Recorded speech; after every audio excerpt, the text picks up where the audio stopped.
মানুষের আত্মা আরাফাত ময়দানে এক জায়গায় করছিলেন। আল্লাহ বক্তা, আল্লাহ সভাপতি, আল্লাহ একটা ওয়াজ করছিলেন, আল্লাহ সুবি রাব্বিকুম, আমি কি তোমাদের প্রভু নয়? এই প্রশ্নের কোনো জবাব আমরা জানতেছিলাম না। সর্বপ্রথমে জবাব দিল রূহে আহমদ। আমার আপনার নবীর নাম রূহের জগতে ছিল আহমদ, দুনিয়াতে নাম ছিল মুহাম্মদ, পরকালে নাম হবে মাহমুদ। আমার নবী সর্বপ্রথমে জবাব দিয়েছে ক্বালু বালা, নবীর কণ্ঠের সাথে কণ্ঠ মিলাইয়া যে সমস্ত আত্মা, যে সমস্ত মানুষ তৈরি করে জবাব দিয়েছে তারা হইল এই পৃথিবীতে মুসলমান।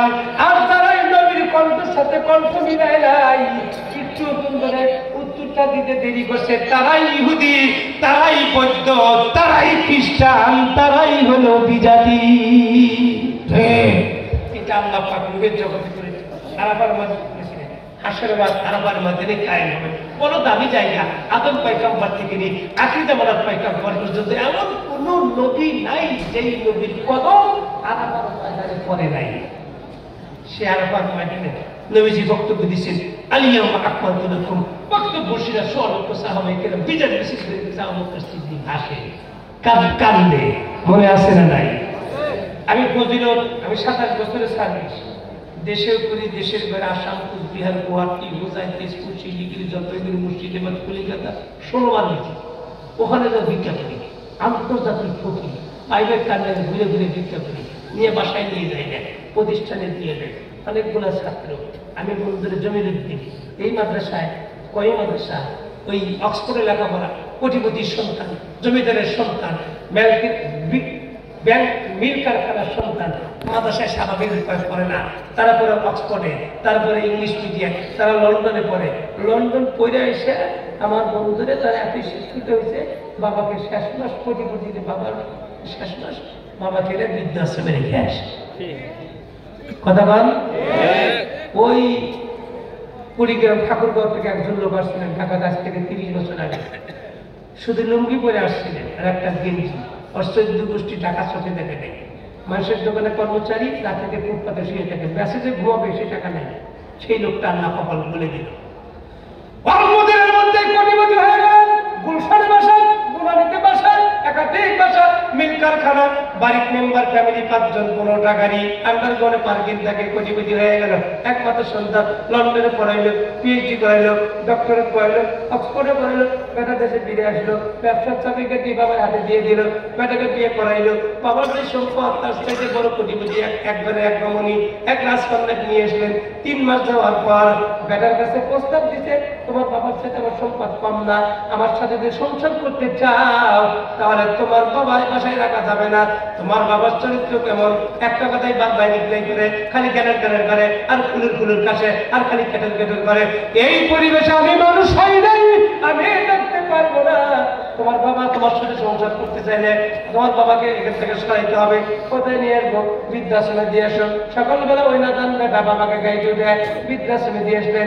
1 মাস পরে বৃদ্ধাশ্রম কর্তৃপক্ষ ফোন দিছে, স্যার আপনার বাবা অনেক বড় অসুস্থ, মরতে লাগছেন, বা এবার কিতে ভর্তি করেন, এবারে ভর্তি করেন, যত টাকা লাগে আমি টাকা দেবো। তার সন্তান বাবার কাছে যায় না। 1 সপ্তাহ চিকিৎসা হইলো, তখন বন্ধুরা বাবা বলছে, স্যার আমার বেটাকে একটু ফোন দেন, আমার বেটার মুখটা আমি জীবনের শেষবারের মধ্যে একটাবার দেখতে চাই।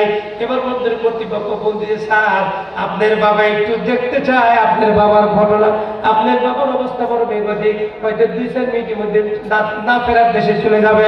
আমার ভাইরা রে, তারা বেটার কাছে ফোন দিচ্ছে, বেটাটা আমি বিদেশি প্লেয়ারের সাথে কোটি টাকা চুক্তিপত্র হচ্ছে, আমি তো ডাক্তার না, বাবাকে তো বাঁচাইতে পারবো না। আমার বাবা যদি মহিলা যায়, বাইতুল মুকাররম থেকে ইমাম নিয়ে আসবেন, দামি কাপড় দিয়ে কাপড় দাপন করেন, যত টাকা লাগে আপনার মোবাইলে পে করবো। আমি বাবার কাছে পাশে দাঁড়ানোর মতো সময় আমার হাতের মধ্যে নাই। অক্সফোর্ডে লেখাপড়া করেছে, তার প্রতিনিধি পায় গেছে। অথচ বাংলাদেশে বুকে হাত দেয়, শেষ করে বলতে পারবো কোন মাদ্রাসার ছাত্র হাফেজ আলেম মুফতি যেদিকে কেউ বাংলাদেশে কোন সন্তান বাবাকে বৃদ্ধাশ্রমে রাখছে? কথা বলেন।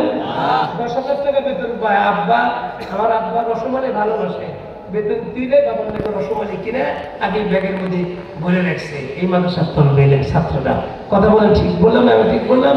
আদর্শ শেখানো হয়, আদব শেখানো হয়, সদিকিনদের সংস্পর্শ থাকে, আপনার সন্তানও সদিকিন হয়ে যাবে।